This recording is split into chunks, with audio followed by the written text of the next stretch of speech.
கடந்த மாதங்களை நீங்கள் வாச்சிருப்பீங்க.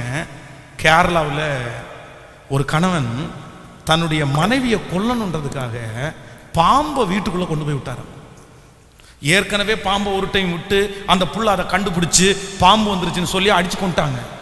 ரெண்டாவது டைமும் பணம் கொடுத்து பாம்பு போய் கடையில் வாங்கிட்டு வந்து அந்த புள்ள படுத்திருக்கிற ரூமில் விட்டு அந்த பொண்ணை அந்த பாம்பு கடிச்சு அந்த புள்ள செத்து போயிருச்சு. நீங்க எத்தனை பேர்? அப்போ தவறான உறவனுடைய முடிவு கவனிங்க, உங்களையே மறக்க பண்ணும், உங்க ஸ்தானத்தை மறக்க பண்ணும், உங்களை சுற்றி இருக்கிற எல்லாத்தையுமே மறக்க பண்ணும். அம்மாவை மறப்பாங்க, அப்பாவை மறப்பாங்க, கணவனாரை மறப்பாங்க, மனைவியை மறப்பாங்க, சொந்தக்காரங்களை மறந்துடுவாங்க, சர்ச்சு ஞாபகம் வராது, ஊழியம் ஞாபகம் வராது, தன்னுடைய மதிப்பு ஞாபகம் வராது, தன்னுடைய வேலை ஞாபகம் வராது.